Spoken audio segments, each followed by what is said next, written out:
ba na kala. Mgon emergency bak ka travail, di moun travail yon bak ka vini moun. Di moun. Ah, gade ta. Di moun travail yon bak ka vini moun. Mini wa. Yeah. Really, di moun yon bak ka vini moun. Hello? Yeah, I'm calling on behalf of Don Innocent. Yeah, he's trying to call out. Non, mpa travail a out, mpa travail dan. Mpa travail a out, ou di mpa ka call out, dan travail. Pas so di mlo di mwele moun yo pou di ou pa ka vini nan. Yeah, but ou di out. Dede pou di ça ou di après. Non, mon cher, a fait me di job la mon cher, sans dan travail. Et mais ka pousse carré chaud travail a out, mpa travail dan. Et ça oui mais ça dit ou faut call out. Bon l'autre monde fait le même, ben di job la monsieur.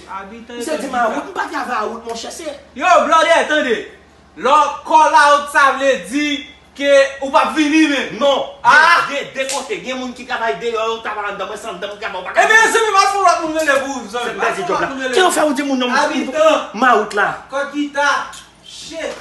C'est non, mon service, c'est pour ça mon arrière.